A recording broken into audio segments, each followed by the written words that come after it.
ओम।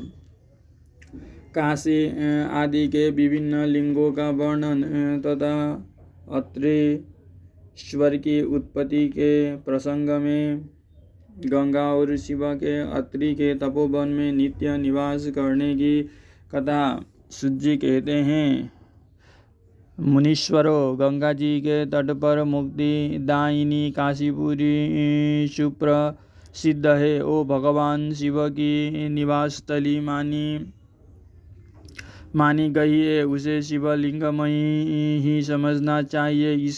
इतना कहकर सूत जी ने काशी के अभिमुक्त कीर्ति बासेश्वर, तिल भांडेश्वर, दशश्वमेध आदि और गंगा सागर आदि के संगमेश्वर, भूतेश्वर, नारीश्वर, बटुकेश्वर, पुरेश्वर, सिद्धनाथेश्वर, दूरेश्वर, श्रृंगेश्वर, वैद्यनाथ,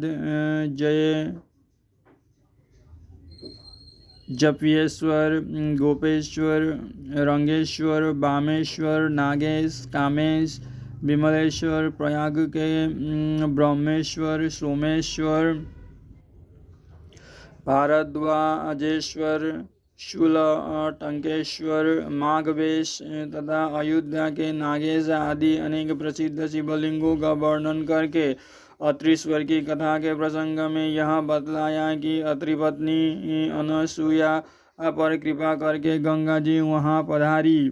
अनसुया ने गंगा जी से सदा वहाँ निवास करने के लिए प्रार्थना की। तब गंगा जी ने कहा, अनसुए, यदि तुम एक वर्ष तक की हुई शंकर जी की पूजा और पति सेवा का फल मुझे दे दो तो मैं देवताओं का उपकार करने के लिए यहाँ सदा ही स्थित रहूंगी। पति व्रता का दर्शन करके मेरे मन को जैसी प्रसन्नता होती है वैसी दूसरे उपायों से नहीं होती। सती अनसुए, यह मैंने तुमसे सच्ची बात कही है। पतिव्रता स्त्री का दर्शन करने से मेरे पापों का नाश हो जाता है और मैं विशेष शुद्ध हो जाती हूँ, क्योंकि पतिव्रता नारी पार्वती के समान पवित्र होती है। अतः यदि तुम जगत का कल्याण करना चाहती हो और लोकहित के लिए मेरी मांगी हुई वस्तु मुझे देती हो तो मैं अवश्य यहाँ स्थिर रूप से निवास करूँगी। सूजी कहते हैं, मुनियों, गंगा जी की यह बात सुनकर पतिव्रता अनसुया ने वर्ष भर का वो सारा पुण्य उन्हें दे दिया। अनसुया के पति व्रत संबंधी उस महान कर्मों को देखकर भगवान महादेव जी प्रसन्न हो गए और पार्थिव लिंग से तत्काल प्रकट हो उन्होंने साक्षात दर्शन किया। शंभु बोले, स्वाध्वी अनसुए, तुम्हारा यह कर्म देखकर मैं बहुत प्रसन्न हूँ। प्रिय पतिव्रते, वर मांगो, क्योंकि तुम मुझे बहुत ही प्रिय हो। उस समय वे दोनों पति पत्नी अद्भुत सुंदर आकृति एवं पंचमुख आदि से युक्त भगवान शिव को वहाँ प्रकट हुआ देख बड़े विस्मित हुए।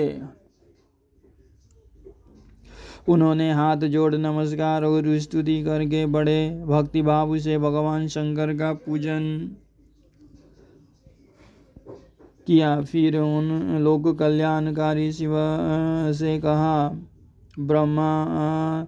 ब्रह्मा दंपति बोले, देवेश्वर, यदि आप प्रसन्न है और जगदम्बा गंगा भी प्रसन्न है तो आप इस तपोवन में निवास कीजिए और समस्त लोगों के लिए सुखदायक हो जाइए।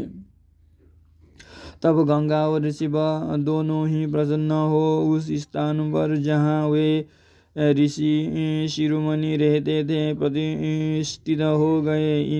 इन्हीं शिव का नाम वहाँ अत्रीश्वर हुआ।